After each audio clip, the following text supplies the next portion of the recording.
breaking down every game, every day in Major League Baseball. This is the Baseball Betting Show. Here is your host, Greg Peterson. A warm up from the low. Welcome to lovely Las Vegas for the Baseball Betting Show with myself, Greg Peterson, now part of the VSIN Family Podcast. We've got a tremendous podcast for you as we're going to be joined in segment number 2 by one of our good friends, Ben Wilson, here at the network. He does an incredible job with all of his play-by-play work. I know he's doing some indoor football. He was doing the G League games out here in Las Vegas. On top of that, he does tremendous work at VSIN on the weekends, taking a look at all of our live betting coverage. He's joining me in segment number 2. We're going to be taking a look at the Wild NL Central as both of us are natives of the great state of Wisconsin, so we're going to be taking a look at that very wonky race. On top of that, we're going to be taking a look at some interesting betting spots for Wednesday and how to gauge some of these teams that have gotten off to some demonstratively good/bad starts. So we're going to have that chat with Ben in segment number 2. In the final segment, going to give you guys picks and analysis on every game on the betting board for this MLB Wednesday as we touch them all. If you do have a question, comment, segment idea, what have you for this podcast, you do have one of two ways we offer those in. First one is my Twitter timeline at Jaden_D1. Keep in mind, letters EM, naming does not matter, so as per usual, please do set these into the timeline. Other way is via an Apple Podcast review. If you rate this podcast 5 stars, it is very much appreciated. From there, you're able to fire in whatever you'd like to hear on this podcast via that 5-star review. Did not get any Twitter questions today, but we've got a few games of cleanup for Monday, and we had a nice slate of games on Tuesday, so let's take a look back at it. Try to find some trends and try to get to know these teams a little bit better. Games from yesterday is Greg buzzing about. Here is the rowdy recap. The cleanup from Monday involves the LA Angels falling to the Oakland A's 11-10 in extras. Now, Shohei Ohtani and Mike Trout, you can say what you will about them going 2 for 10 in this game, but when you score 10 runs and you lose a game, that's just so embarrassing. Jose Suarez gave up 5 home runs over the course of 5 innings, 7 runs in total. From there, Jaime Barria in extra innings gave up 3 runs, one of which was earned. Andrew Wantz gave up a run in 2/3 of an inning. Tucker Davidson, 2 1/3 innings scoreless, and the main form of offense for the LA Angels, Brendan Drury with a pair of home runs, and then you were able to get home run number 2 of the season for Chad Wallach. And for Drury, there were home runs number 2 and 3 of the season as Ken Waldichuk gave up 5 runs in 5 1/3 innings himself, including 2 home runs. Tristan Familia got the save, giving up 2 runs, one of which was earned in the 10th inning. Adam Muller, he went 2 scoreless innings. Zach Jackson gives up a run in an inning, and James Caprillion gives up 2 runs while getting 2 outs. So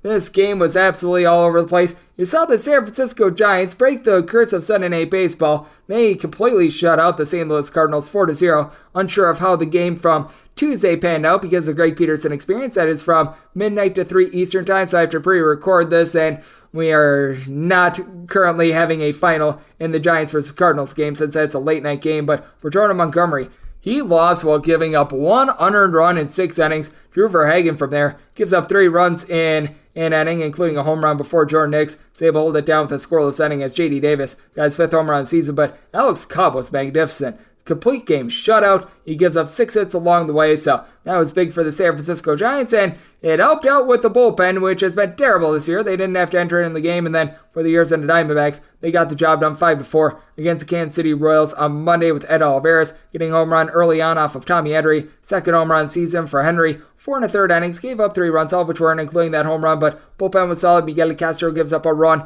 in 2/3 of an inning, but Scott McGough, Andrew Chafin, 5 outs out of the bullpen, scoreless. Kyle Nelson, pair of outs out of the bullpen as well. And for the Kansas City Royals, they got a less than stellar start out of Brad Keller. 6 walks, 4 runs allowed in 4 innings. I don't understand why so many people were valuing him as highly as they were going into this one. Carlos Hernandez, 2 scoreless innings. Jose Cuas, a scoreless inning, but Aroldis Chapman took the loss in this one, giving up a run in an inning, though he still has a 1 ERA with the Kansas City Royals. He's actually been halfway decent there. Our DK Nation write-up pick for the 2nd straight day was the over in the Orioles versus Red Sox game, and this got a little bit hairy. Going into the bottom of the 9th inning, we did need a run to be able to hit the over, but the Orioles did provide 5 in the 9th inning, so that was absolutely terrific as you had 2 grand slams in this game. 8-6 the final, so that sends us on a 3-game win streak, and the Red Sox, they get it done as Corey Kluber was actually really good in this game. Gives up a solo run to Jorge Mateo, but that's all he gave up in 6 innings as Mateo gets his 4th home run season. And then in the 9th inning, Caleb Orr just got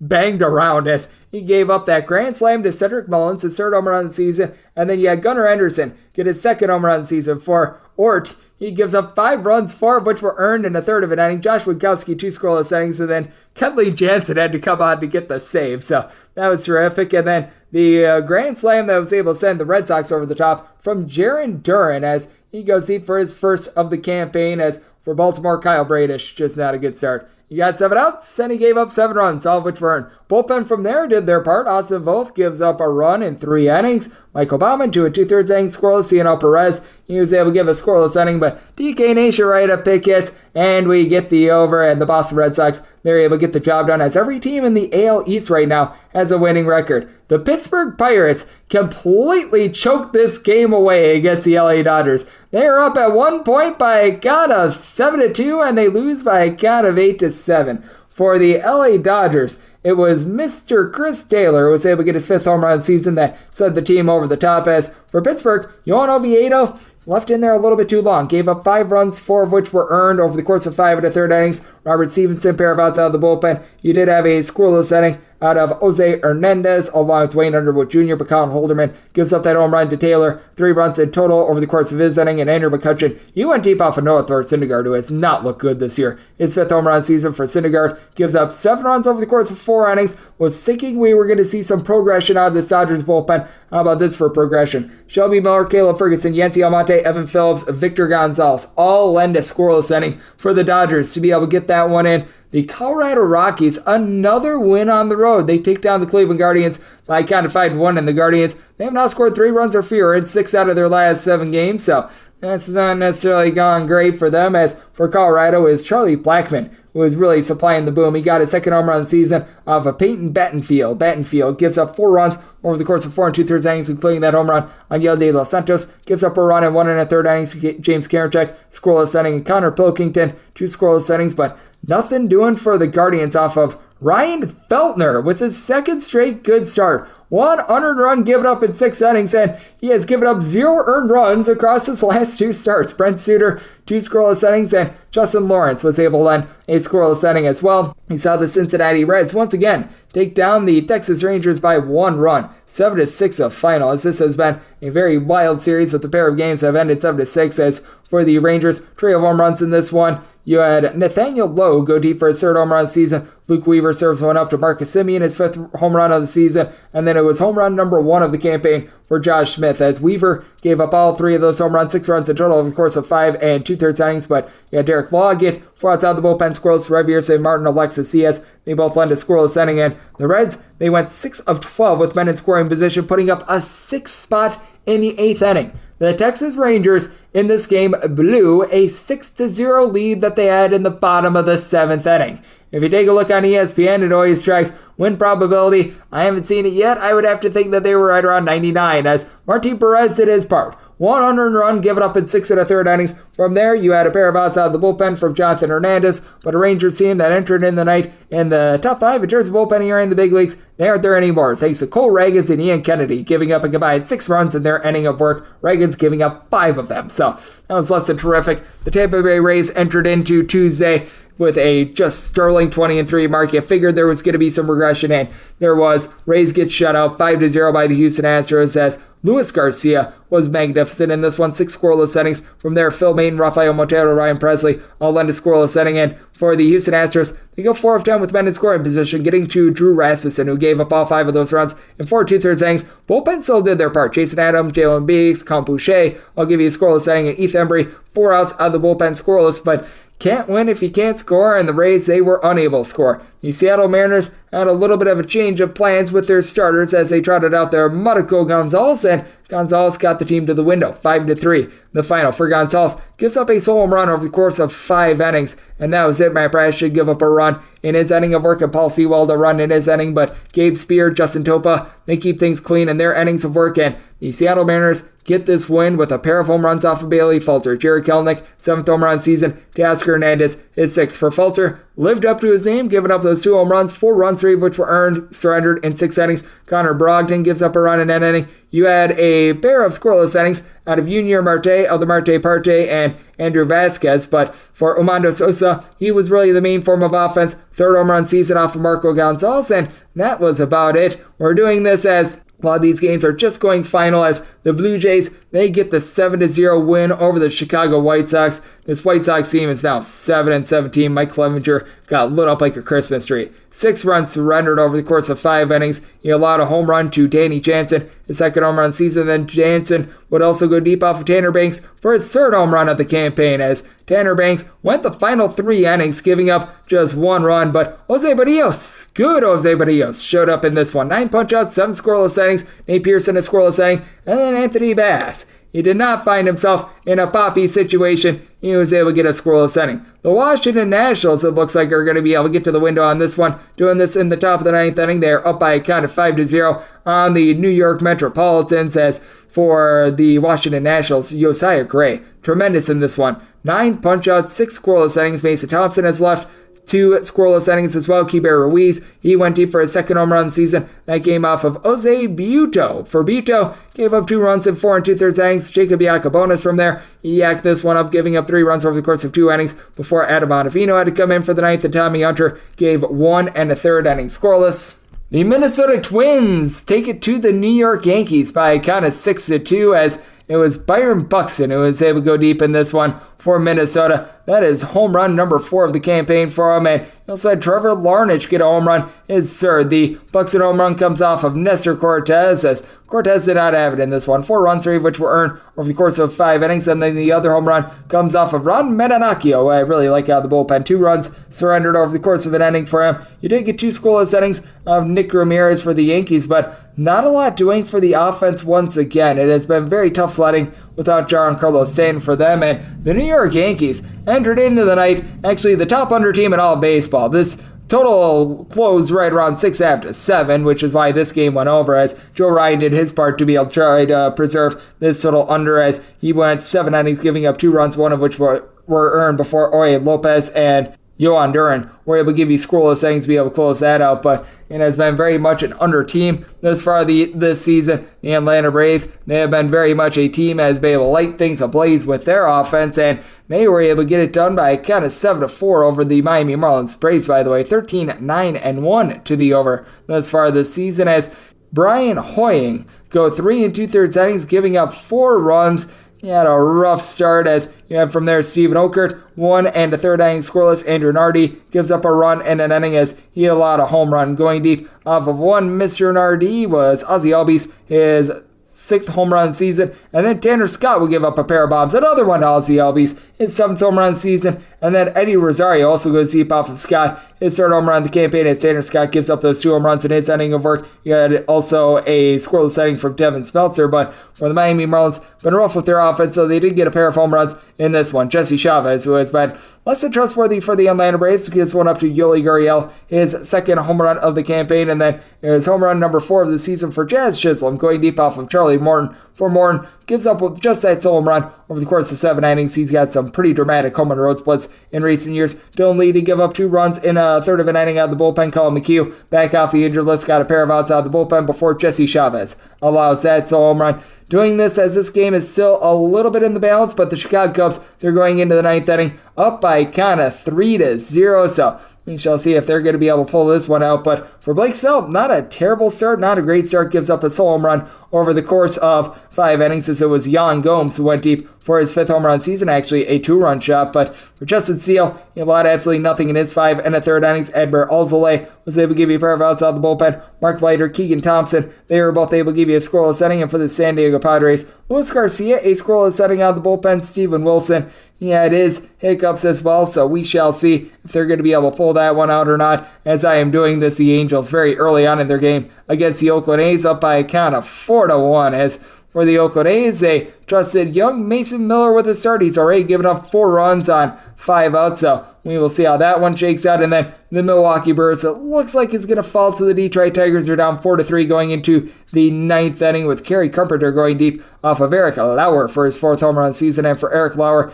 he went just 3 innings, giving up 4 runs. Now, credit to the Brewers bullpen. It combined 6 scoreless innings from Joel Payamps, Peter Strzelecki, and we're going to be talking about this a little bit later on with Ben Wilson, but Elvis Piguero was able to come in for 3 scoreless innings as well. Meanwhile, for the Detroit Tigers, Spencer Turnbull, only 4 innings of his own, giving up 2 runs before you had Mason Englert give 2 2/3 innings scoreless. Tyler Alexander, he gave up a run in an inning, and Jason Foley, he is currently on trying to close this thing out. And as we take a look at baseball right now, we have been seeing more and more unders starting to take hold. It was very demonstrative to the over to begin the season, but things are starting to iron out. 172 overs to 164 unders, so it is now a 51.2% hit rate to the over. We have seen favorites be able to do quite well on the money line, 212 and 137, and with these favorites, we have now seen 51 win outright but not be able to cover the run line, winning by just 1 run. And if you do take a look at the last 7 days, in Major League Baseball, favorites are 52 and 35, and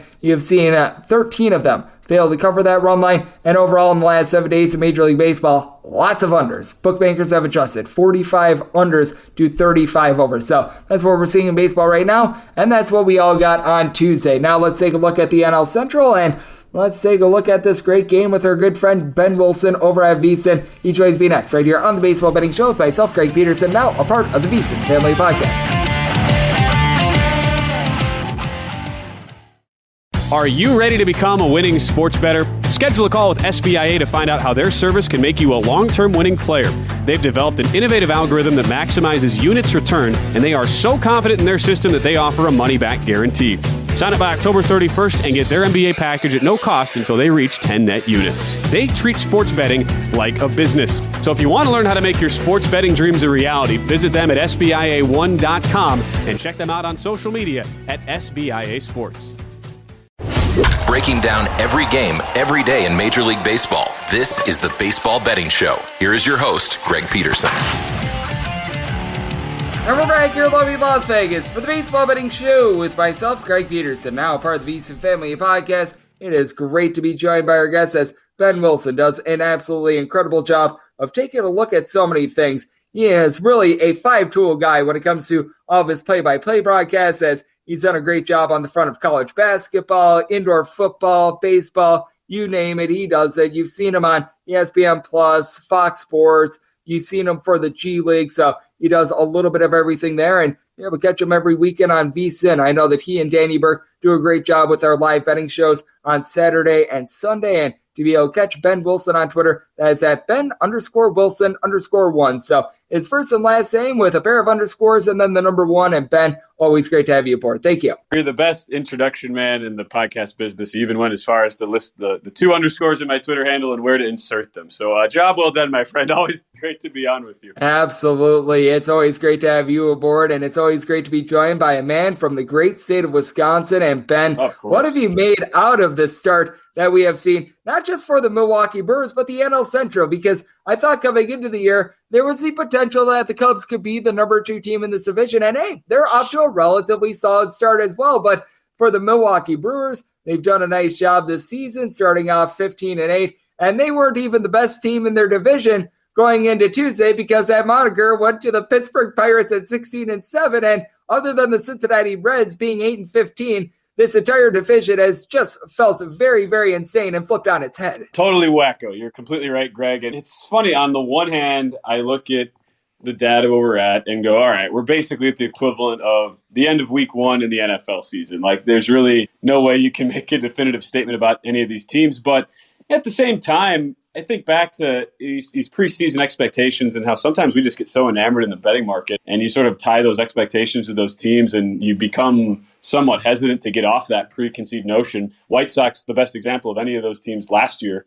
We just kept waiting and waiting and waiting for them to turn it around. We kept trying to figure out when the right price point was to jump in on them futures-wise, and they just never had it. So I think the opposite can be true. Like a team like the Brewers, who historically, as you know, being a Wisconsin native, Greg, And I don't know why this is. It's just one of these weird anecdotal things. But whenever Milwaukee has had pretty significant and high preseason expectations, they've tended to fall flat on their face, even if it hasn't manifested right away. Last year was a great example of that. They get steamed in the market by really respected bettors, close a giant favorite to win the NL Central, and then just totally collapse down the stretch. This year, and there have been other years like this, I think back to one of Craig Counsell's early seasons when they were, at first time they got back to the 500 mark after a couple years of total futility, and there were no expectations for Milwaukee whatsoever. And now this isn't, to that degree, right? They were still a projected team in the low to mid 80s win total wise, but weren't expected really to compete for the division. And yet I really like the young pieces they put together. They've always been a very pragmatic organization, and sometimes that's worked out well for them. Sometimes in the case of trading away Josh Hader, it hasn't, where they've looked really, really dumb and have not helped themselves in the court of public opinion with their fans. But I really like the crop of youngsters they have, Greg. The bullpen has been much better than most people thought. Devin Williams' transition to that starting closer role has been fine, even though he was one of the slowest workers in baseball, and the pitch clock hasn't really affected him a whole lot. So I like where the Brewers are at. I still believe they're a pretty good bet-on team for now. My concern would just be long-term. Like, if you're trying to chase a number on them and to lay a price in the NL Central, I wouldn't do. Because at the same time, what happens, Greg, when we get to early September and Joey Weimer and Bryce Terang and all these guys who've never played full seasons are into that grind and they're in like their 130th games of the year? That's the concern I have for Milwaukee. Yep, I do have that concern as well. And what have you made over the bullpen as well? As joining me on the podcast, we do have Ben Wilson, because I think that there was a lot of people, including myself, that were, shall we say, questioning the Josh Hader trade, and you knew it was going to be hurting this bullpen. But I've really liked what I've seen out of guys not named Matt Bush and Javi Guerra, the guys that gave up the 9 spot in the 8th inning against the Boston Red Sox, because now they get Jake Cousins back in the fold. Peter Strzelecki has been very good in the bullpen. As we know, Devin Williams, he's a rock-solid guy for the team as well. But I really like what I've seen out of this Brewers bullpen thus far. No doubt. It kind of feels like the Brewers, they always get that one weird herky-jerk lefty who, Brent Suter was that guy for the past couple of years. If you go back to like when you and I were kids, Greg, and Brian Schaus was in that role, like they've always had the lefty who just gives you that different look and doesn't, the numbers aren't great, but he just finds a way to get outs. And Hobie Miller's been that guy this year. Like, he doesn't miss bats at all. And I realize that, if you look at his advanced numbers, I mean, it's like a 185 BABIP. So you expect things to regress a little bit, but that's a guy who's consistently able to get outs, and he doesn't have much fear when he pitches, which is so key for these guys that are now getting pumped into that deeper 7th, 8th inning role that used to be Devin Williams' spot. Now Williams gets the 9th inning role. So I've been really impressed with Milner, Yoel Payamps. They've been ready to go and throwing him into some high leverage role. His numbers aren't great, but again, it's hard for me to look at these relievers who only have 9, 10, 11, 12 innings pitched and put a ton of stock in the raw numbers. But those are a couple of guys I've been really pleasantly surprised by, and it's kind of extended too. I think the fact that the starting rotation has done such a good job has really helped out those guys, where you see them put into very positive positions. And it's sort of bizarre, right, that Corbin Burnes has been the one starter that it's sort of been an enigmatic start to the year. And it kind of goes back to the whole arbitration case where the team takes him to task over a few $100,000. Again, didn't seem like a very smart move for a team in the court of public opinion for their fans. But he's had a couple of these starts where he's had the injury bug pop up, and he's had some bad early luck. So not that I worry about a guy like Burnes, but it is just interesting with how these other random guys, like Wade Miley somehow has refound his form as a 5th starter out of nowhere. And Colin Ray has actually looked really solid for the most part, outside of a couple of bad innings he's gotten himself into. So you would think, right, the fact that the Brewers have a great record just outside of first place, and Burnes has been pretty pedestrian based on our preseason expectations of him. It's been a party in Milwaukee for our good friend Wade Miley. That is something that we love to see. Party like it's 2018 and break out the Miley Cyrus music, as it's been a very good start to the season there. And I do think that we are seeing a lot of early overreactions to some of these markets as well, because I just take a look at the slate for Wednesday, and we've been talking about it, some of these strange starts that we've seen for these NL Central teams. And right now we've got like Dodgers versus Pirates up on the board with Roansy Contreras going up against Tony Gonsolin. And the Dodgers, as I'm looking, are right around about minus 120 or so favorites. What do you make out of lines like these? Because with the Dodgers, they're going to fall to 12-12 as we're doing this. The Pirates are taking to them on Tuesday, but I just still can't get there to think that the Pittsburgh Pirates are going to, when it's all said and done, have a better record than the LA Dodgers, and that Tony Gonsolin, granted this is going to be his first start of the season, should be right around a minus 120 on the road against Roansy Contreras and the Pittsburgh Pirates. It's so funny you brought that game up because I was wondering to see what that line would come out at. I definitely have the same view as you, and I don't think anybody realistically is really buying the Pirates, especially because they lost their best asset. I mean, O'Neal Cruz is the one guy, like if you wanted to make the case for Pittsburgh coming out of nowhere in an NL Central where you thought, all right, maybe St. Louis isn't as good as anybody thinks, and there's an opportunity for a random team to take that mantle. Maybe if Cruz, just has an explosive season, which I really felt like he would, yeah, you could make the case. And here you go. He has this terrible injury on the home plate collision, and yet here Pittsburgh is in first place. So I'm not going to bet that game Wednesday. As much as I'm really tempted to take like a Pirates first five position and sort of fade Gonsolin. We've seen in the past, Gonsolin's had some control issues, especially when he's had stints off and away from the field. So I don't necessarily love the spot for him in that first start. But Roansy Contreras, who I'm a big fan of, and I really like his numbers, his pitching style as well, I got to see more control. And so that's the concerning part tomorrow, where you're at over 4 walks per 9, taking on a Dodger team that has the best walk rate in baseball. And you're just asking for trouble if you're not throwing strikes against a team that's very disciplined, and you're setting up situations with ducks on the pond for some of the power bats in that lineup. So of all the guys, and I expect Pittsburgh obviously to regress, but Contreras is the one piece I really am intrigued by. I just love his pitch arsenal. I think he's gotten unlucky so far. I mean, the BABIP's 359 I'm looking right now. So he's gotten unlucky, but he also hasn't helped himself by putting so many free bases on so far this year. But it's an interesting matchup, and you bring up a really good point, because if you were throwing that pitching matchup up at the start of the year, given all the injury issues aside, you would have put the Dodgers at a much higher price point than that. But I wouldn't sleep on the Contreras starts once he's able to figure out that control. Maybe not in the Dodgers start, but going forward, I do like him. And I really think that like 2-3 years from now, Roansy Contreras could be a superstar for this Pittsburgh Pirates team, be that ace in the hole for them. And we're talking about surprising starts. And I think there's none more surprising than the Tampa Bay Rays, a team that I think many of us thought was going to be solid this year. I didn't think that they were going to start the year 20-3 solid, though. And when you take a look at a team like the Tampa Bay Rays, how do you go about a situation like this where a team is as hot as lava? It feels like they're winning every single game. Looks like they're going to fall on Tuesday as we record this, but that would still drop them to 20-4. Still a very good start to the season for them. How do you gauge teams like this? Because you know that at some point there's going to be regression, then there's going to be some nice 5 points on them, but it's all about timing it up just right, because I mean, you feel like a complete moron when you see a team that's just rolling off win after win. You're just like, oh, I'm going to step in front of this train, and you get flattened by the train. I know. It is a hard position to want to just say, oh, yeah, sure, regression coming. I don't know that I'm as willing as some other people who have just put this hot start all on the week schedule. I mean, you could give any other major league team the type of teams that Tampa Bay's gotten, and I get it. It's been easy. Multiple series you get with Oakland and Detroit. They've just in Kansas City. They've just beat up on these teams, but like, how many teams would go 20-4 against that slate, Greg, to start a year? I mean, it's not like you're guaranteed and expected to do that, even if it just happens to line up your way right out of the gate. So the reality is pitching is as deep as it's been with Tampa, and it's always an area where they have had tremendous depth and talent. And I've been heavily invested this year in fantasy and Pete Fairbanks, a lot of shares of him, and I really like the way he's pitching at the back end of that bullpen.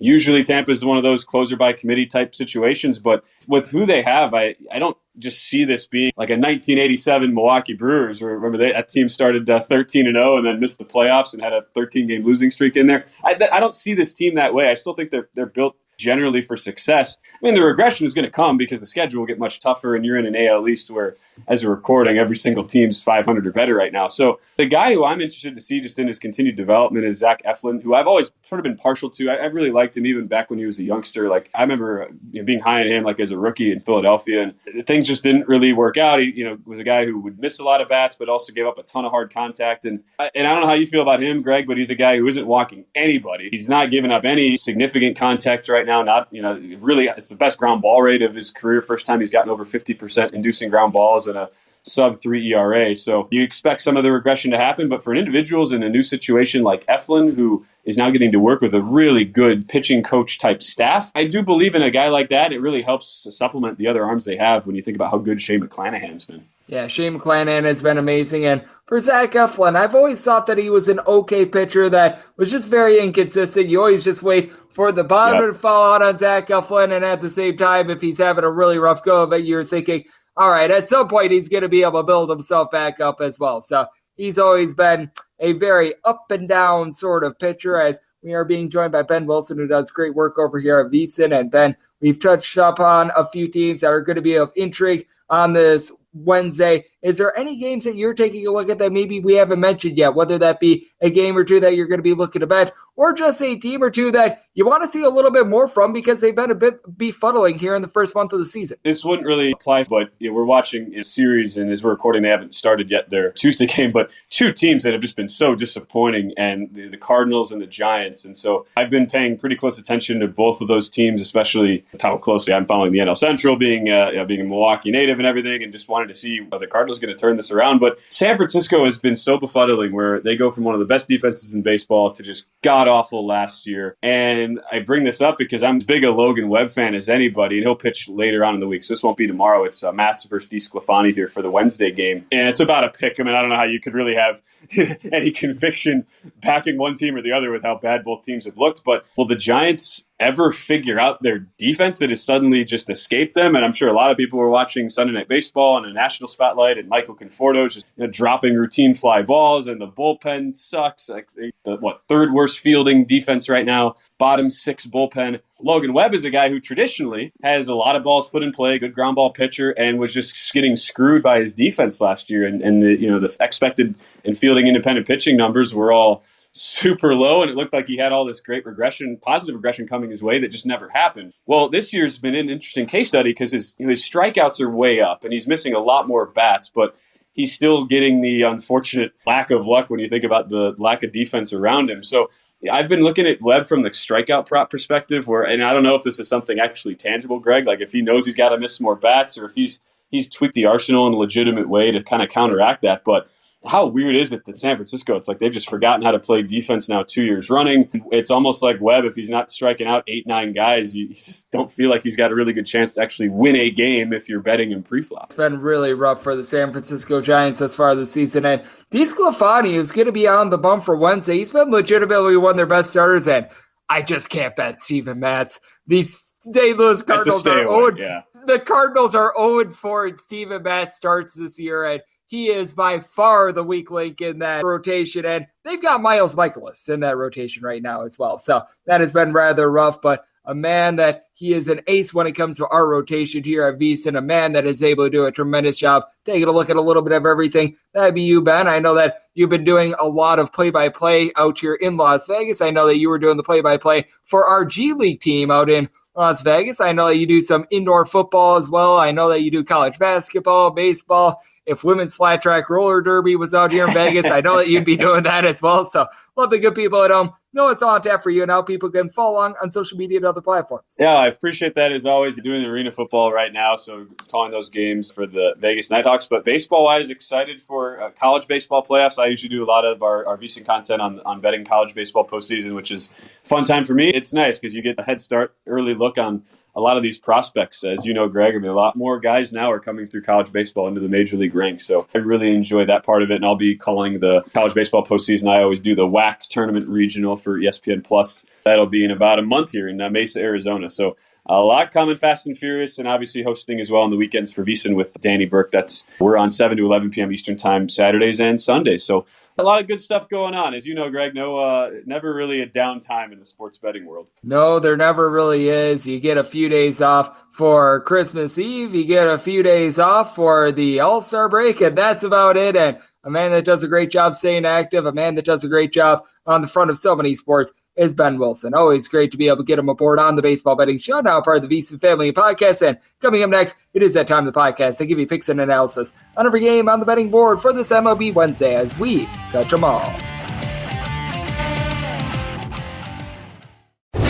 Breaking down every game, every day in Major League Baseball. This is the Baseball Betting Show. Here is your host, Greg Peterson. And we're back here in lovely Las Vegas for the Baseball Betting Show with myself, Greg Peterson, now part of the VSIN Family Podcast. Always great to get Ben Wilson aboard. He does amazing work here at VSIN, taking a look at all things live betting on the weekends. Does an incredible job taking a look at baseball. I know that he is always amazing on the NFL front, and his play-by-play work, whether it be in college basketball, whether that be in baseball, you're able to go down the list. It is really top-notch. So always great to be able to get Ben aboard on this show. Now it is that time of the podcast. They give you picks and analysis on every game on the betting board for this MLB Wednesday as we touch them all. If a game is listed on the betting board, Greg has a side and a total on it, so it is time to touch them all. Do note that, as per usual, any changes that are made to these plays will be listed up on my Twitter feed at @GNet_D1. We're going to be going in the Las Vegas rotation order. This is where we go with the National League games first,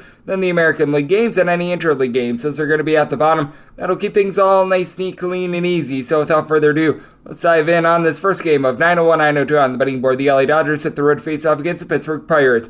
Oroncy Contreras is going to be going for the Buccos, and Tony Gonsolin makes his season debut for the Dodgers. And the Dodgers are between minus 118 and minus 125 favorites, and between even money and plus 108 is your number on the Pirates, seeing a plus 110 out there as well. 8.5 is the total, over and under, and between minus 105 and minus 115. For Tony Gonsolin, he made a relief appearance at the minor league level to get tuned up for this. It might have been a start, but he only won about 3 or so innings, and I'm not expecting a lot of length. 3-4 innings for Gonsolin. Up until last year, he really wasn't going deep into games, but I think that he's going to be fine in this spot. He was 16-1 last season. I don't think that he's going to be going 16-1 this season as well. He was able to get right around 8 punch-outs per 9 innings. Command was relatively on point, though I do think that command could be a little bit of an issue. It was early on during his career. For Oroncy Contreras, I really like his upside. He's starting to get more swings and misses, a little bit over 8 punch-outs per 9 innings, and has been able to do a rock-solid job against lesser competition, but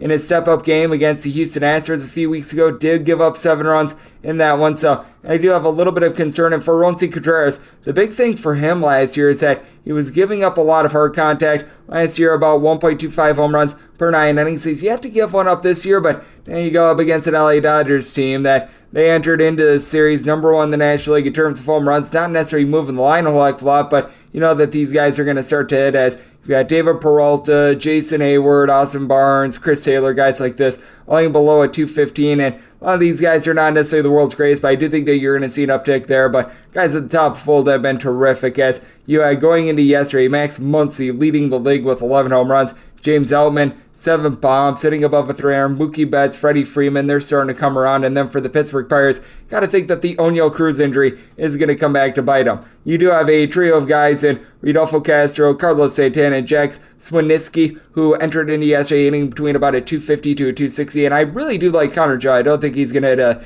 357 like he is right now, but he's someone to take a look at. But Topico Maricano hitting nearly a 300 going into yesterday. That's not going to last. Brian Reynolds got the day off yesterday. I have to wonder if he's a little bit banged up, as he's been their main hitter, hitting nearly a 300 with 5 home runs to begin the season. Andrew McCutchen has been solid, but for the Pirates, they just don't have the same bullpen as the Dodgers. Dodgers last year were number 1 in terms of bullpen ERA in the National League. I felt like that was a little bit of a flash in the pan. It was a lot of nameless, faceless guys like Evan Phillips, Alex Vesia, Caleb Ferguson, Yancy Almonte, and company, but I do think that they're better than the team that entered into the series in the bottom half of the big leagues in terms of bullpen ERA. Meanwhile, for the Pirates, you still have Chase Young out of the fold, David Bednar, along with Colin Holderman. Evan Solid, I like Robert Stevenson as well, but I think that they're a little bit overmatched. I think that the Dodgers going to piecemeal this thing together. I think they get a good few innings out of Gonsolin, and I do think that they're going to be able to take Contreras. Did set my total at 8.3. It's a little bit of a pitcher-friendly ballpark, and for the Pirates, I think that regression is coming with their lineup, so I'm going to be taking a look at the under. And when it comes to this Dodgers team, getting them at this cheap of a price, I'm only seeing plus 135 on the run line. I'm just going to take the money line here with the Dodgers to go along with that total under 903, 904 on the betting board. The Washington Nationals are on the road facing off against the New York Metropolitans, as Kodai Senga is going to be going for the Mets, and you've got Mackenzie Gore on the bump for Washington, and Washington between a plus 170 to a plus 182 underdog, anywhere between minus $2 and minus 210 is your number. On the Mets, 8.5 is the total, under is minus 120, and the over is even. And on the run line of the Mets, you are finding that at a minus 105. I need at least a plus 182 to take a shot here on the Nationals, but we have gotten that plus 182, so that is where I am going to be looking. I would need a plus price to be able to take a look at the Mets on the run line, and right now they're laying a price, so I'm going to be holding off there. I do think that with Mackenzie Gore, he is the one guy that's going to be able to lend you a little bit of value with the Washington Nationals. As the team has gone 2-2 in his starts as far. He's given up 3 runs or fewer in every one of them.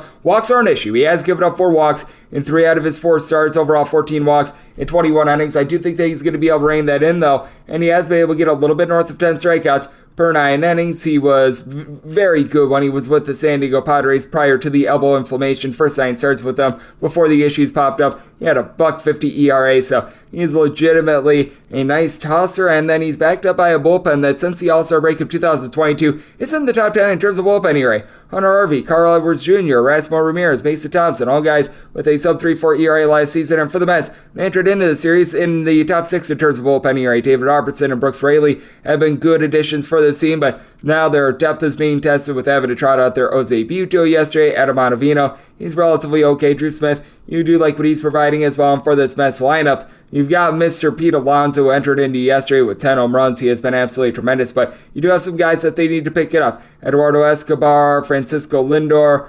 Francisco Alvarez, their young catcher. All these guys are aiming below at 225. Tommy Pham has been hitting at 225. Daniel Vogelbach has been a little bit hot and cold, north of 400 on base, but just 1 home run thus far this season as well. And legitimately, guys outside of Alonso have not necessarily been able to crank it deep. Now, for the Washington Nationals, it's been a bit rough with their lineup, as well as you do have a few guys that are able to move the line. Jameer Candelario along Keibert Ruiz entered into yesterday about a 260. Lane Thomas has been able to hit 280. You're noticing that Joey Meneses, after a rough start to the season, he's picked it up along Victor Robles, but this Washington Nationals team, bottom of the National League in terms of home runs. Jameer Candelario, only guy with 2+ home runs. And for Kodai Senga, rough go of it last time out against the San Francisco Giants. I do think that he's going to be able to turn it around. He's got the very mysterious pitch arsenal that he provides and should be able to get a lot of strikeouts with that. He's averaging right around 10.5 punch-outs per 9 innings, but has given up 4 home runs, 8 total runs in his last 2 starts, and those were games on the road against San Francisco and Oakland. Very pitcher-friendly ballparks that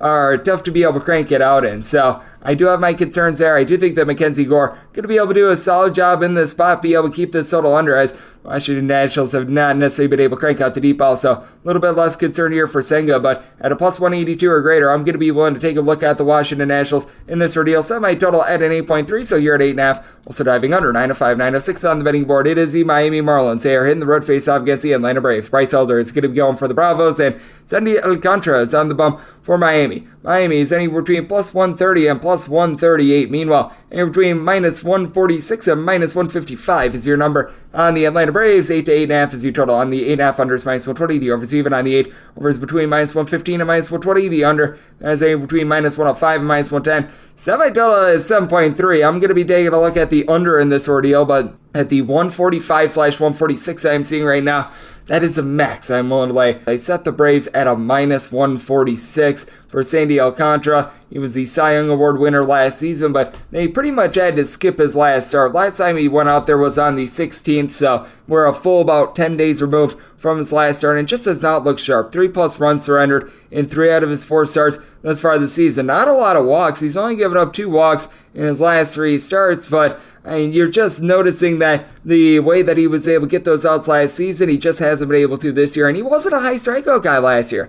Last year he was getting right around 7.5 strikeouts per 9 innings. He was just inducing soft contact. He was able to have the ball get hit at guys, for lack of a better term, and that's not been the case this season. Meanwhile, for Bryce Elder, he has been terrific for the Braves, getting 9 strikeouts per 9 innings, 7 walks across 23 2/3 innings, 1.14 ERA, has yet to allow an earned run at home. He allowed 1 unearned run in that start against the Houston Astros, and he's backed up by a lineup that was number 1 in the National League last season in terms of total home runs. We have noticed that the Atlanta Braves have had a few dead bats out there. Eddie Rosario, Marcell Ozuna, they're just not cutting it along with Kevin Pillar, but Ronald Acuna Jr. north of a 430 on base going into yesterday. Matt Olson, Sean Murphy, Austin Riley, all between 5 and 6 home runs, all in between 267 and 277. These guys are doing an incredible job, and for the Miami Marlins, you just like that thump. You do have Jorge Soler, who's been able to give you 5 home runs, and if you look at advanced numbers, he's been just absolutely killing the ball in terms of the exit velocity, in terms of the barrel rate, what have you. The advanced numbers show that he's been very good this year, but Jazz Chisholm, Gene Segura, Avicio Garcia, Nick Fortes, John Birdie, all these guys hitting at 225 or lower, absolutely killing the team. Brian De La Cruz has been able to get on base, hitting nearly a 300, but we've been noticing that Luis Arias has been in and out of the fold last few days. They do get Yoli Gurriel back, and for the Miami Marlins, it's a not great but not awful bullpen. Losing JP Chargois, that has been hurting the team a little bit. I like AJ Puck, Stephen Okert being back in the fold, that helps them out a little bit, but Matt Barnes, Dylan Floro, these are guys that are not great. And for the Atlanta Braves, we have been noticing that the bullpen has been having their woes recently, as well as they started out the year very strong, but things have been going a little bit further downhill with guys like Jesse Chavez being incredibly old. They're kicking the tires on Kirby Yates at this point, so I do think that that is going to be interesting to see if they're going to be able to get him back online, but I do think that you've got some value here with the Atlanta Braves. I do think that their lineup is just in general better than that of the Miami Marlins. I do think that skipping Sandy Alcantara's start was good for him, but at the same time, he just doesn't look like the same guy from last season, as he was just incredibly dominant, and still, the team was having a little bit of a tough time winning his starts last season as well. So, want to lay up to a minus 146 on the money line in this one. I think that it's going to be a very low-scoring game, so by total of 7.3, so whether you have 8 or 8.5, looking at the under. And I don't want to mess around with the run line. I could very easily see this one being a one-run game, so taking the Braves money line at minus 145-ish and taking a look at this total under 907, 908 on the betting board is the Slam Diego Padres in the road face-off against the Chicago Cubs, as Drew Smyly is going to be going for the Cubs, and Michael Wacha, or if he gets shelled, Michael Waka. Dying Pac-Man voice goes for the Padres, and the Padres anywhere between minus 108 and minus 120 favorites. Even money pretty much across the board is your number on the Cubs. Currently, there's no total up because this is our Wrigley Field game in which it is going to be dictated by the wind, but right now it looks like you're going to have the wind blowing in a mid 40 degree temperature day, so this is a total I set it at 7.4. At a 7 or less, I'm going to be taking a look at the over. At 7.5 or higher, I'm going to be taking a look at the under, and for the Padres, made them a minus 112 favorite, so seeing a lot of minus 110 out there. That would pretty much be the max I'd be willing to lay, but I'm willing to lay this minus 110 with the San Diego Padres. I do think that Michael Wacha is going to be able to do a solid job. For Michael Wacha, his swing and miss stuff is not what it was, say, 2 to 3 years ago, but he's been able to do a relatively solid job with command. He had a good year last year with the Boston Red Sox. Did struggle a little bit on the road, but being able to be in a pitcher-friendly environment like it is going to be in Wrigley on Wednesday, I think is going to suit him well. And Drew Smyly, he's coming off of 7+ innings of perfect baseball before Yan Gomes tackled him, and you got to wonder how he's going to respond his next time out. Now, he has been tremendous in his last 3 starts, putting up a combined 2 earned runs, going 5+ innings in every one of these starts of right around 18 or so innings across these 3, and he's been able to do a nice job being able to keep things under control. 5 walks across 23 innings, which is something that you do like to see, but at the same time, I do have a little bit of trepidation here with them because you do have a bullpen of the Chicago Cubs that they bring in Brad Boxberger, they bring in Michael Fulmer to be able to help things out, and Brandon Hughes, he should be able to give this team a little bit of life as well, but at the same time, when you go to guys like a Michael Rucker, Julian Merriweather, these are not necessarily the world's most trustworthy guys. Meanwhile, you take a look at the San Diego Padres, and you do have your issues with this team as well, as Josh Hader has been absolutely amazing for this team, but Luis Garcia is right now putting up an ERA that is hovering right around 10, so has been very much less than terrific. Stephen Wilson last season was relatively solid, posting up right around a 3 or so ERA, and Brent Honeywell has not been bad, but you've got to have your question marks with this lineup of the San Diego Padres, so it does feel like it's starting to come around. Fernando Tatis Jr. now having a full series plus of reps.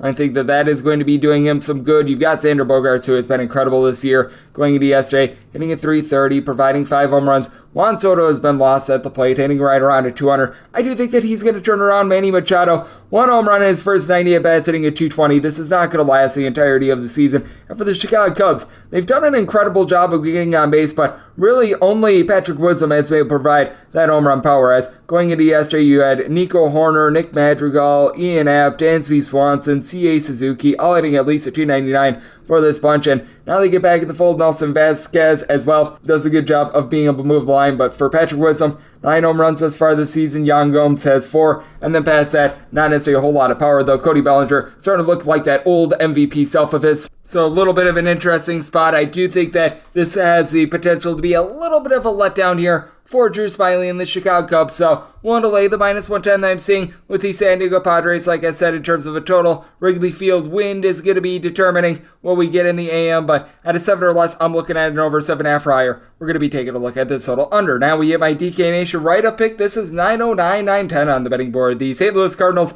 they hit the road to face off against the San Francisco Giants. Anthony DeSclafani is going to be going for the Giants. Steven Matz is on the bump for St. Louis. And St. Louis is anywhere between a -110 to a -115 favorite, and between -105 and +105 your number on the Giants. 8.5 is the total. The over is -120, and the under is even. Did set my total at an 8.7, so I'm going to be looking at the over here because you've got a St. Louis team that has been able to do a good job of being able to put bat to ball. Though on the road, it's been a little bit more suspect than it has been at home, which is going to lead to my DK Nation write-up pick because I also think you have a pitching mismatch in this one as well. We're going to be going with the Giants on the money line. I felt like the Giants should have been closer to right around about a -134 favorite, and it's because Steven Matz is absolutely terrible. In his time with the St. Louis Cardinals, he signed with them prior to the start of the 2022 season. 5.56 ERA with 1.5 home runs allowed per 9 innings, going up against a Giants team that is currently number 3 in the big leagues in terms of home runs per game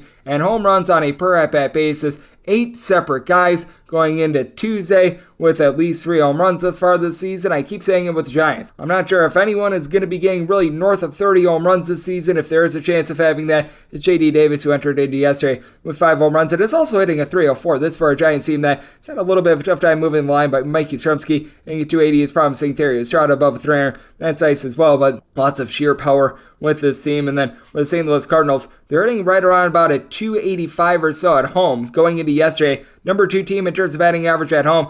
On the road, they're more around 20th, hitting at 238, as you've noticed a big fall off with guys like a Nolan Arenado, Paul Goldschmidt when they're on the road, and you've got Nolan Gorman, who's been able to supply 6 home runs for this team, Tommy Edman with 3. Pretty much everyone else has 2, like Brendan Donovan, Alec Burleson, Wilson Contreras, Lars Nootbaar. You just go down the list. Everyone has 2 home runs on the team, and now they go to a relatively pitcher-friendly ballpark in San Francisco. Now, if you do have a trepidation here with the San Francisco Giants, bullpen has not been good to say the least for this team, really ever since Buster Posey left the team, but 27th in terms of bullpen ERA going into yesterday. You do have a pair of guys I do like, though. It's Scott Alexander, who was able to have a sub-3 ERA, able to throw in their Camilo Doval as well, but I think that Anthony DeSclafani is a far better pitcher than Steven Matz. He has returned this year, and he's looked like his normal self, giving up 2 walks over the course of 24 innings. He's made 4 starts, so he's averaging 6 innings per start, has given up 3 runs or fewer in 3 of these starts as well. His strikeouts per 9 rate is hovering right around 8. He looks like the guy that we saw in 2021 was missing much of the 2022 season, and if he is able to go 6+ innings, that should be able to mitigate the bullpen use. And then for the Cardinals, Ryan Helsley, he's looking more like the guy that we saw towards the front half of the 2022 season. I believe he was an all-star. Genesis Cabrera, Giovanni Gallegos have been relatively solid in the bullpen, but I mean, for the Cardinals, they're 16th in terms of bullpen ERA as well. Not like they've been terrible, but they've been far from terrific as well. I think DeSclafani is going to be able to outduel Steven Matz for the Cardinals. They have not been the same offense when they have been away from home. I did set my total at 8.7. I do think that the Cardinals are going to get something going. Paul Goldschmidt, Nolan Arenado, they're not going to stay down for forever, but this is very much a fade of Steven Matz in this spot. So I'm looking at the 8.5 over. My write-up is the Giants on the money line. I felt like they should have been closer to about a -134 favorite. 9-11, 9-12 on the betting board. The Boston Red Sox hit the road face-off against the Baltimore Orioles. Tyler Wells hopes to pitch Wells for the Orioles, and Tanner Houck is on the bump for Boston. This opens up a pick'em at DraftKings, which is currently the only place I'm finding a number, -110 on both teams on the money line. 8.5 is the total, under is -120, and the over is even. I did set my total at a 9.1. I'm going to be looking at the over. I'm not going to make it 3 straight days where I make the write-up pick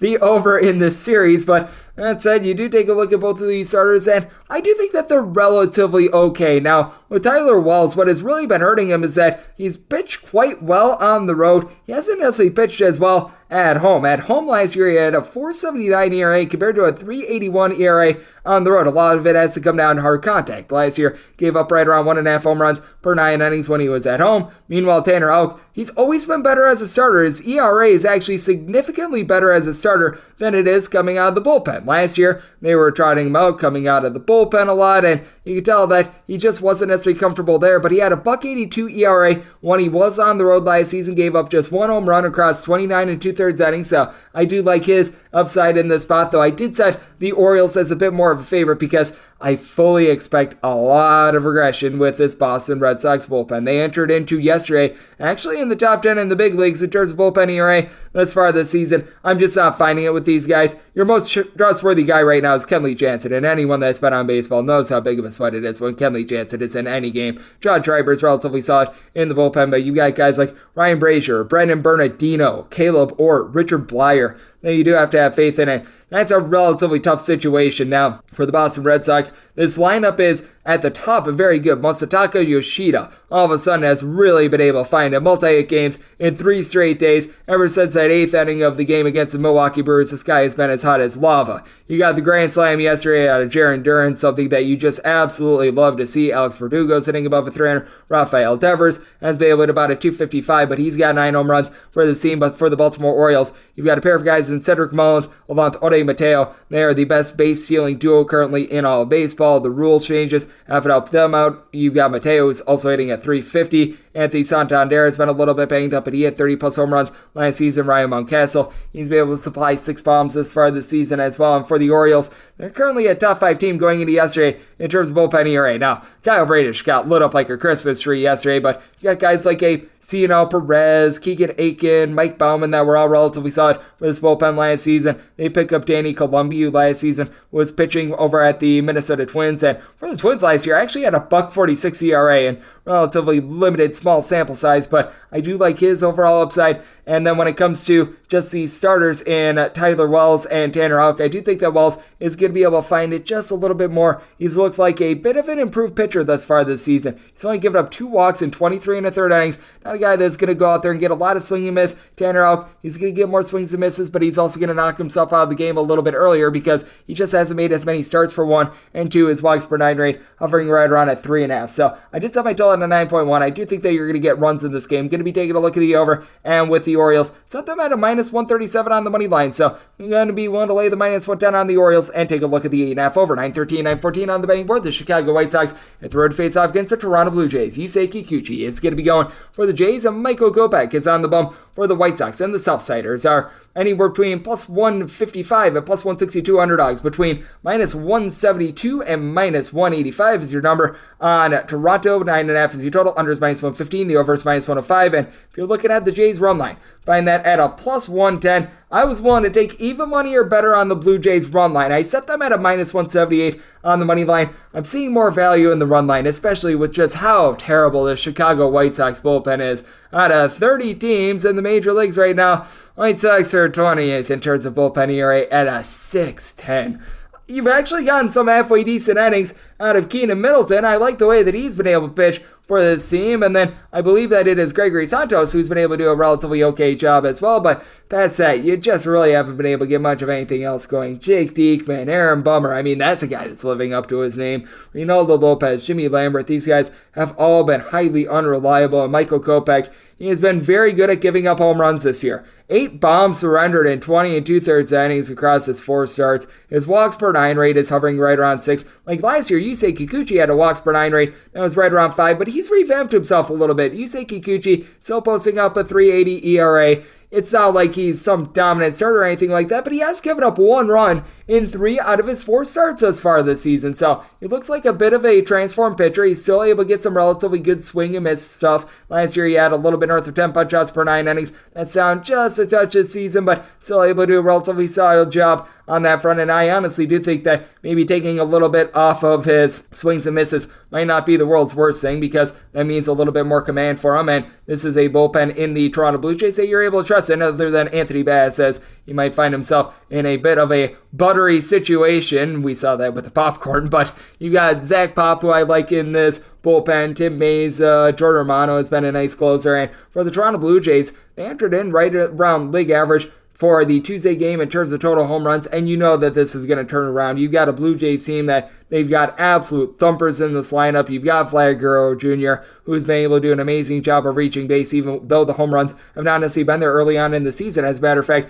Bo Bichette, Matt Chapman, Whit Merrifield, Kevin Kiermaier, all hitting at least a 290. I do think that Kiermaier is going to see a little bit of regression, but Brandon Belt, he's only hitting about a 200 this season, along with George Springer. You know that these guys are going to be able to pick it up. And for the Chicago White Sox, they're banged up right now. Yohan Moncada, Tim Anderson, these are guys that are dealing with injuries. I do like the fact that Jake Berger was able to have 4 home runs in a span of 5 games, so he's been able to supply a little bit of boom. You've been able to get 5 home runs this season out of Luis Robert as well. Andrew Benintendi is hitting at 295, but this is one of the least disciplined lineups out in the big leagues. They just don't really take a lot of walks. Oscar Colas and company need to turn around now. The one thing that is helping out the Chicago White Sox, they always hit really well against left-handed pitching. I don't know how and I don't know why, but they always put up runs there. And I do think that the Chicago White Sox are going to be able to get to Yusei Kikuchi. I don't think that we're going to see Kikuchi give some sort of a dominant start, but I also think that this bullpen is going to get lit up like a Christmas tree of the Chicago White Sox as well. So I did set my total at 9.6 here at 9.5. I'm going to be willing to take a look at the over. When it comes to the Blue Jays, want to take even money or better on the run line, getting a plus 110. Going to be willing to lay the run and a half and going with the over as we go to 9-15, 9-16 on the betting board. The New York Yankees, they hit the road to face off against the Toronto Blue Jays as Kenta Maeda is going to be going for the Jays and Domingo Germán is on the bump for the Yankees. And the Yankees are between plus 110 to plus 118 underdogs, and between minus 122 to minus 130 is your number on Minnesota. 8 is the total. Over and under anywhere between minus 105 and minus 115. And with the Yankees, I needed at least a plus 102 to take a shot here. I felt like this was a relatively pick-em game, so being able to get plus 110, plus 115 or so, I'm going to be willing to take a look at the New York Yankees. Last time, Domingo Germán faced off against the Minnesota Twins was very dominant. 6 scoreless innings, 10 plus punch-outs. With that said, that was also the game where we saw the sticky stuff come into play as well. So, gotta wonder if the umpires are going to be a little bit more vigilant this time around, and that'll probably be to the benefit of the Minnesota Twins, who've had a rough time being able to get on base. Bottom 10 in terms of batting average entering into the game on Tuesday. You've had a lot of guys just give a rough start. It's really been Joey Gallo who's been carrying the offense. Going into yesterday, 6 home runs across 37 at-bats thus far this season with a 365 on base. But you just take a look at so many of these guys like Carlos Correa, Eduardo Julien, Max Kepler, Kyle Garlick, Nick Gordon, all these guys hitting a 225 or lower. Byron Buxton hitting just a 230, 3 home runs. You expect a lot more out of him. Michael A. Taylor has honestly been solid. He's been able to give you 4 home runs. He's been moving the line along with Christian Vasquez, and getting back Jorge Polanco, I think, is very big for the team as well. But for the New York Yankees, they're a top-heavy team, as well as they had a lineup yesterday that featured, out of their 9 starters, 6 different guys that were hitting below a 220 entering into the game. Willie Calhoun, Oswaldo Peraza, Franchi Cordero, Aaron Hicks, the much maligned Aaron Hicks, Anthony Volpe. These guys have just not been able to put back the ball. DJ LeMahieu is moving the line. As we know, Aaron Judge is still Aaron Judge, so he's going to be able to supply some boom. 6 home runs already this year. And Anthony Rizzo, he's been able to do a tremendous job of getting on base. But with the New York Yankees, what is to their benefit as well, even if Domingo Germán does get caught with some sort of a foreign substance or something like that, they've entered into yesterday number 1 in the American League in terms of bullpen ERA. Really, other than Clay Holmes, who's been highly suspect this year, these guys have been able to get the job done. Wandy Peralta, Albert Abreu, Ron Metanacchio, even Jimmy Cordero, all posting up a sub-275 ERA, has been big for the team. And for the Minnesota Twins, they're dealing with an injury to Ode Alcala. That's relatively big. I like Griffin Jax as a little bit more of a long guy. Giovanni Moran,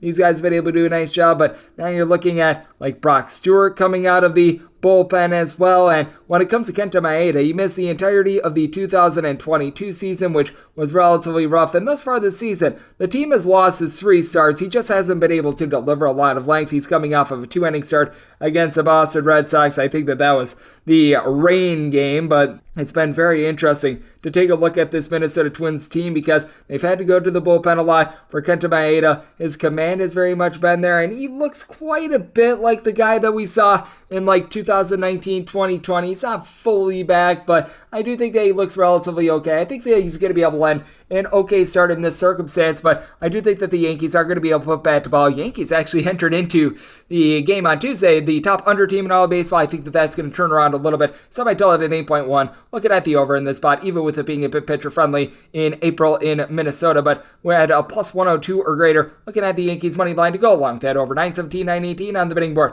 It is the Houston Astros on the road facing off against the Tampa Bay Rays. Hunter Brown is going to be going for the Astros, and it's going to be some sort of a bullpen game for the Tampa Bay Rays, which is why this is off the board. I officially listed Calvin Fotcher as the starter for the Tampa Bay Rays. They've been utilizing him quite a bit in sort of that opener role, but it's going to be just some sort of a bullpen game here for the Tampa Bay Rays. And in bullpen game against Hunter Brown, I set the Rays as a minus 109 favorites, so one lay up to minus 108, plus 110 or greater. Looking at the Houston Astros, and so I told it an 8.6, 8.5 or less. Looking at the over 9 or higher to the under with Hunter Brown. I do think that when it comes to 2-3 years from now, this kid is going to be a stud. The big thing for him, being able to limit the walks, as he's been giving up a little bit more than 3 walks per 9 innings, a little bit north of 9 strikeouts per 9 innings. He had one bad blow-up inning in his last start against the Atlanta Braves, and then was really able to bear down, as he had to give up a home run this season. He was very good at limiting hard contact at the minor league level. The thing with him at the minor league level, once again, it was command, but he's got good swing and miss stuff. He's really starting to put it together. But as we know, this Tampa Bay Rays bullpen, it is really second to none. In terms of ERA, this is a top 5 bullpen in the big leagues entered into yesterday. Number 3 in the league. You've got so many guys that are able to piecemeal things together. And Fotcher, who I did list at the starter, he's probably your least trustworthy guy. They do pick up Ethan Embry off the scrap heap. He's like 34, 35 years old. I don't know if you can have high expectations out of him, but these guys like Jalen Beeks, Jason Adam, Colin Pouchet, you're able to get multiple innings out of them, and I do think that they're going to be able to have them hold down the fort. Yoni Chirinos had to throw a few days ago, right around 3 or so innings on Sunday. It's going to be interesting to see if they can bring him back or not, maybe use him every 3 to 4 days as that like super long reliever. I think that that's something that the Rays might be trying out as well, but for the Tampa Bay Rays, they entered into Tuesday pretty much number 1 in the league in darn near every offensive category, 48 home runs in their first 23 games of the season, hitting as a collective a 287. It is absolutely ridiculous. Randy Arozarena, Yandy Diaz, Harold Ramirez, Wander Franco, Josh Lowe, all these guys have been able to provide at least 4 home runs. All these guys are hitting above a 310. I mean, it is wildfire for them. But this is a Houston Astros team that won a World Series last year. Last year, they were the top team in the big leagues in terms of bullpen ERA, and they entered into yesterday a top 8 team in terms of bullpen ERA as well. It was a little bit of a rough start to the season, and I don't think that they're going to finish number 1 once again in terms of bullpen ERAs. You had so many guys last season like Seth Martinez, Rafael Montero, Hector Neris, Ryan Stanek that all had career years. We're seeing some regression with guys like a Ryan Stanek, like Martinez, who I mentioned before, but Phil Maton has been very good in this bullpen as well. And I do think that for the Astros, they're starting to get more out of Alex Bregman now. He always has like a rough first 3 or so weeks of the season, and then he starts to pick it up. He's starting to pick it up along with Jeremy Pena. Yordan Alvarez, we all know what to expect out of him, and they've yet to get a home run out of Jose Abreu. Abreu's been able to move the line. He's been able to hit about a 250, but he came over from the Chicago White Sox being just an RBI man, and I do think that that's going to be picking up. They've gotten really good production out of Corey Julks as well. He's hitting above a 300. You've had Mauricio Dubon hitting above a 300 as well. So the Astros haven't necessarily been thumping outside of Yordan Alvarez, but they've been able to move the line. So I do think that this is going to be an interesting ordeal. I think that both bullpens are going to be solid, but I do think that the Rays continue to be able to have their hot hitting going. I did set my total at 8.6, so 8.5 or less, looking at the over 9 or higher to the under end with the Rays. Want to lay up to a minus 108 with them. If we get to a plus 110 or greater, that is my buy point on the Houston Astros. 919, 920 on the betting board. It is the Oakland A's. They are on the road facing off against the LA Angels. Patrick Sandoval is going to be going for the Angels, and you've got Luis Medina on the bump for the Oakland A's. And the A's are an underdog of plus 205. Minus 245 is your number on the Angels. If you're looking at a run line pricing, that at minus 125 on the Angels. 9 is the total. Over is minus 120, and the under is even. I want to see more prices come up, but as of right now, I'd be willing to lay the minus 125 and nothing more in terms of an Angels run line. But I do think that we are probably going to be seeing a lot of steam coming in against the Oakland A's. But I take a look at our good friend and Luis Medina, and I do think that there might be a little bit of upside here. Now, he's backed up by a bullpen that is dead stinking last in the league, and you've got Domingo Acevedo, along with Danny Jimenez currently out of the fold for the Oakland A's. So an alright, bad bullpen. Just gets even worse, but for Medina, made a few starts a little bit earlier this season over here for the Las Vegas Aviators, and he looked relatively solid. 10.5 punch-outs per 9 innings. You take a look at what he's been able to do at the minor league level. He's been able to limit hard contact, giving up 0.7 home runs per 9 innings. Here's a big fear that you got with him, though. Last year, he gave up 6 walks per 9 innings at the minor league level. That is just ghastly, and that means that you're going to be diving into the bullpen a lot if you're the Oakland A's. So you could see a scenario where Medina perhaps throws like 4 scoreless innings. He allows like 9 guys to get on base, but then he has to give way to this bullpen that is absolutely horrible. So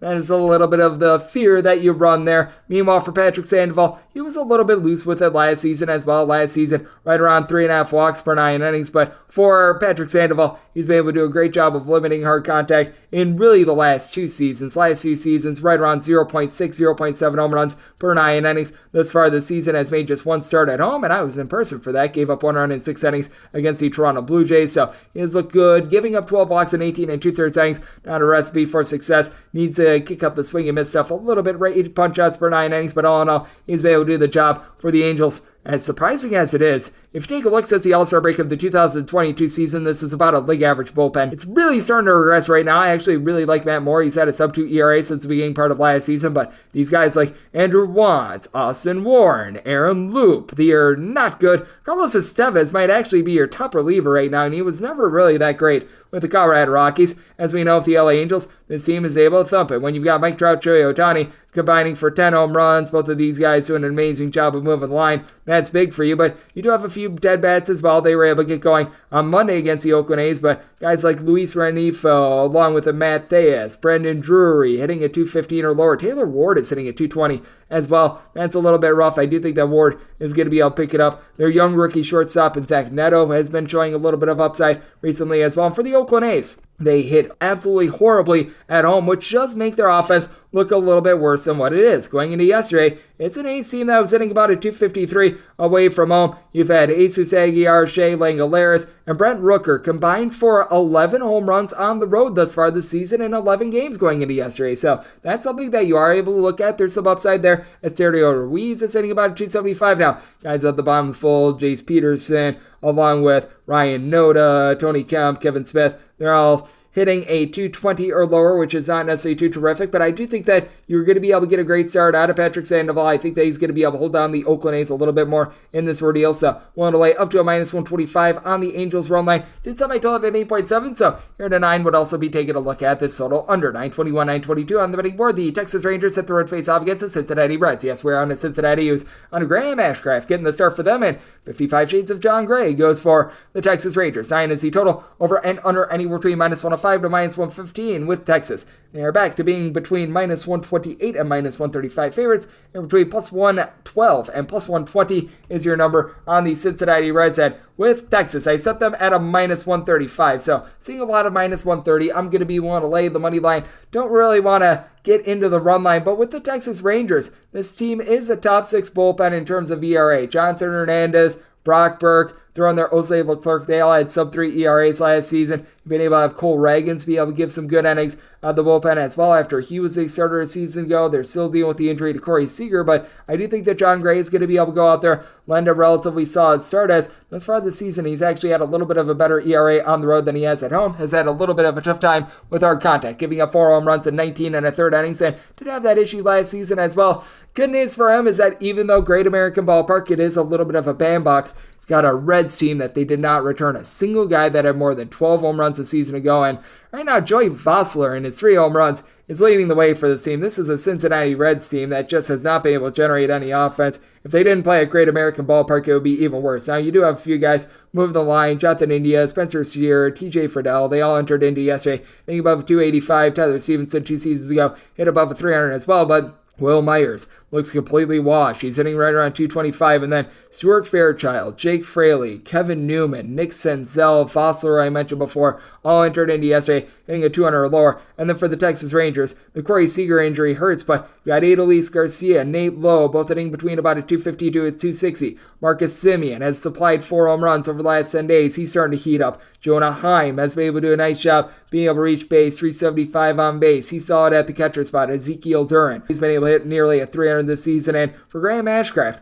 a lot of upside with him. Last year was not too much of a swing and miss guy. He's up to right around 8 punch-outs per 9 innings. Has done a good job of limiting hard contact, giving up 1 home run across 24 innings thus far this season. Now, the one thing you want to be mindful of is walks. Last season, he did a relatively solid job, giving up only about 2.7 walks per 9 innings thus far this season. That's been a little bit north of 4 walks per 9 innings, but I do think that he's going to be able to do a little bit of a better job with his location. A little bit of the issue has been the swing and miss stuff. I do think has led to a few more walks, but I do think that for Ashcraft, he's going to be able to do a good job of keeping things out in front of him. For the Red Sox, you really don't have a lot of trustworthy bullpen pieces. You've had Fernando Cruz along with Alexis Diaz be able to supply a sub-250 ERA since the beginning part of last season, but when you get into guys like a Buck Farmer, Ian Gabo, Revier San Martin, that's when things can go sideways. I have a lot more faith in this Rangers bullpen, which is why I did set them as a minus 135 favorites. I want to lay the minus 130, and with the Reds, I just don't think that they hold up their end of the bargain when it comes to this total. Set my total at an 8.9, so looking at the 9 under, and I'm going to be willing to lay up to a minus 135 on this Rangers money line. 923, 924 on the betting board. And it's the Colorado Rockies on the road, facing off against the Cleveland Guardians. It is German Marquez who's going to be going for the Colorado Rockies, and a bullpen game for the Cleveland Guardians, which is why this is off the board. With the current situation of the Cleveland Guardians, I did set this line at a minus 144 with them on the money line. I would need a very Mondo plus number to be able to take a look at the run line and make my total an 8.2 to where an 8 or less. I'm going to be taking a look at the over, an 8.5 or higher. I'm going to be taking a look at the total under. For Omar Marquez, he's already made 3 starts thus far this season. It was a very short stint on the injured list for him, so not a lot of rehab assignments or anything like that to really be able to gauge, but I was seeing on ESPN a little bit earlier, Noah Davis, if you do get Noah Davis, this goes up to right around a minus 190. I will throw that out there right now, but looks like we should be getting Omar Marquez in this spot. Meanwhile, for the Cleveland Guardians, I was thinking it was going to be Xavier Curry who was going to be able to get the start, but for Xavier Curry, he had to pitch a lot of long relief on Monday. He went 3+ innings there, so you got to wonder what sort of shape this bullpen is going to be in, as James Karinchak has been all sorts of shaky, though I will say for the Guardians,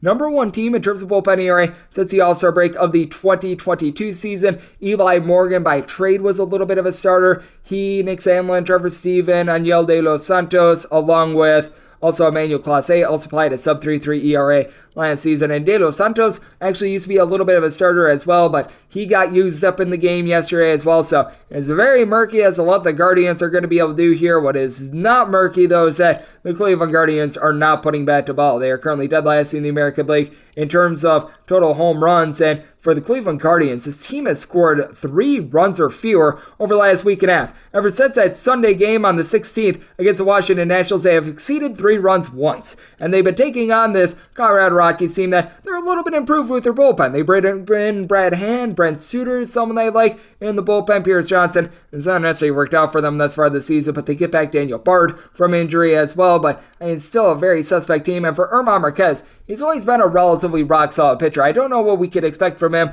just coming off the injured list. It's probably going to be a little bit more of a stunted start, but at the same time, for Omar Marquez, he actually had some really good road numbers last season. He had right around a 6.70 home ERA, a road ERA that was hovering right around a 3.35. And for the Cleveland Guardians, you've got a lot of guys that are able to move the line. Last season, you had Jose Ramirez throw in there as well. So many people like the likes of Andres Jimenez, Ahmed Rosario, Oscar Gonzalez, Will Brandon, Stephen Kwan that all had at least a 270, but really not a lot of thumpers. This year, they're not even just able to get on base in general. And for the Colorado Rockies, this team has been averaging right around 3.1 runs per game on the road since the beginning of the 2022 season. That is by far the fewest in the big leagues. No other team fewer than 3.4 runs per contest, but they've been able to get it going in this series. CJ Cron has been hitting significantly better on the road, entered into yesterday, having had already 4 home runs on the road this season. He had 7 home runs on the road of last season, and this Colorado Rockies team has been able to get a nice boost from just having their guys out there, having Chris Bryant healthy, being able to hit a 300. That's been big for this team. You've been able to get a little bit of a small boost from the center fielder in Brenton Doyle, young guy who's been able to come up and be able to do a solid job. Charlie Blackmon is sitting at 275 for the team as well. Rockies are always notoriously bad on the road, which is why I do have to take that into account. I do think that the Guardians bullpen is actually one that can be trusted, so this is a circumstance where I set my total to where an 8 or less. I'm going to be taking a look at the over 8.5 or higher to the under end with the Guardians. Set them minus 144 on the money line, so one will like to a minus 143 with them plus 145 or greater. Taking a look at the Rockies, 925, 926 on the betting board. It is the Detroit Tigers.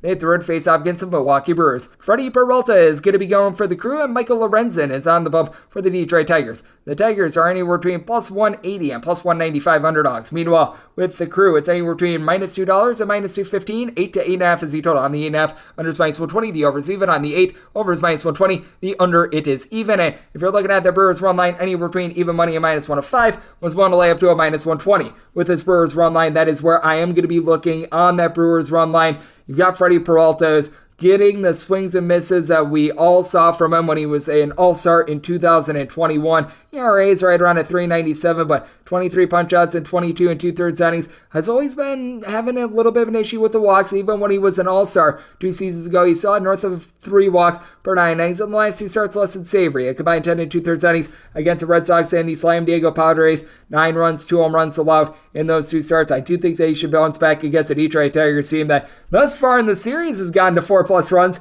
in both of these games. I do think that you can hold these bats silent, though, as the Tigers entered into yesterday dead last in the big leagues in terms of total runs and also batting average. You've got just so many guys in this lineup that they're providing absolutely nothing whatsoever. Miguel Cabrera, Tyler Nevin, Kerry Carpenter, just go down the list of guys hitting at 220 or lower for the team. Carpenter has been able to supply the team with 4 home runs, so credit where credit is due, and Avi Baez, he's back above the Mendoza line of 200, so we'll give him a little bit of an applause there. But for the Milwaukee Brewers, you have had William Contreras do a nice job at the catcher spot, hitting right around at 300. You've been able to get some average out of Owen Miller as well. He's done a good job moving the line. And for the Brewers, Roddy Tellez, 7 home runs. On base has not necessarily been the world's greatest, but he's been able to do a solid job. William Adames looking a little bit more like the guy that we saw 2 years ago, 375 on base, providing a little bit of power. Got question marks with some of the younger guys like a Bryce Charang, Joey Weimer. We were talking about this with Ben Wilson, but I do like what I'm seeing on this bullpen. If it wasn't for that 8th inning against the Boston Red Sox on Sunday, this is a top 3 team in terms of bullpen ERA.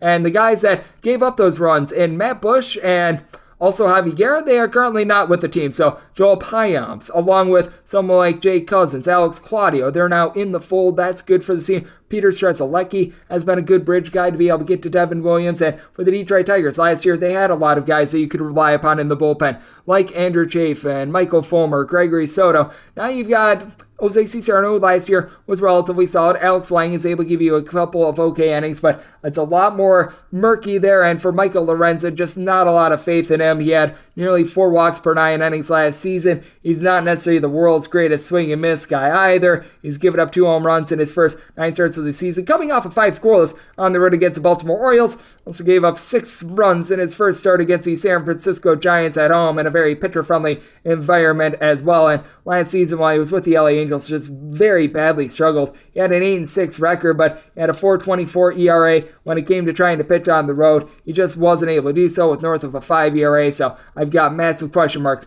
when it comes to Michael Lorenzen. I do think that Freddie Peralta is going to be able to shut it down in this spot. Did set my total at a 7.7, so getting an A+. Going to be taking a look at this total under, and with the Brewers, willing to take the even money / minus 105 run line. 927, 928 on the betting board. You've got the Kansas City Royals on the road facing off against the Arizona Diamondbacks. Zach Gallen goes for the Snakes, and Ryan Yarbrough is going to be going for the Kansas City Royals. The Diamondbacks are minus 260 favorites, plus 220 on the Kansas City Royals. 9 is the total, under is minus 120, and the over is even. The Diamondbacks run line, by the way, that is a minus 130, and I'm only seeing a number at DraftKings. If I could get to about a plus 225, which I am thinking is going to be the case, typically when this comes out at circa, you're able to get a little bit more value on the underdog. I am going to be looking there. Now, you do want to note that with Ryan Yarbrough, they are most likely going to throw an opener for him. They did this in his last start as well for the Kansas City Royals, and this is an important one for Ryan Yarbrough because there are a few guys in which the opener system actually works for. Ryan Yarbrough has shown throughout his career to be significantly better, though, whenever there is an opener coming in for him, because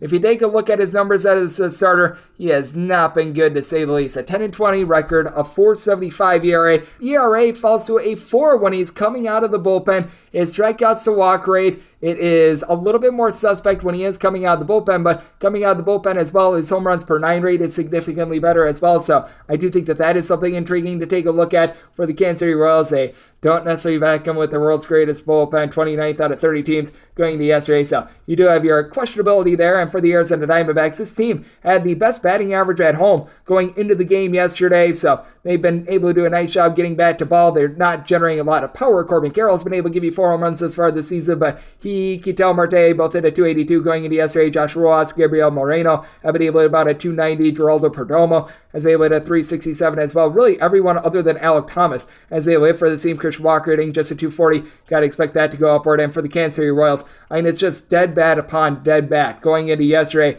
for the Royals, hitting at 214 as a collective. I do think they're going to be able to turn it around a little bit more, because right now you've got Hunter Dozier, MJ Melendez, Nicky Lopez, Jackie Bradley Jr., Nate Eaton, Nick Prado, all hitting a $180 or lower. You know that's going to be going uphill a little bit. Fiddy Pasquantino, Bobby Witt Jr., you've got these two guys both giving you 4 home runs apiece. Pasquantino, a 390 on base. For Salvador Perez, it's been a miserable start to the season, just 2 home runs, hitting about a 233. I do think that he's going to be able to do a little bit better. And for Zach Gallen, this guy has been absolutely tremendous, but did have 2 rough starts to begin the season as well. He got lit up in those first 2 starts. Ever since then, he has been able to turn it around, so that's why he's been having the 2.59 ERA that he does have. He gave up 10 runs, 9 of which were earned in his first 2 starts of the season. Since then, 7 innings scoreless against the Brewers, 7 innings scoreless against the Padres, 6 2/3 innings scoreless against the Miami Marlins, giving up either 2 or 3 hits, and 1 combined walk in those last 3 starts. So it has been absolutely magnificent, but you've got your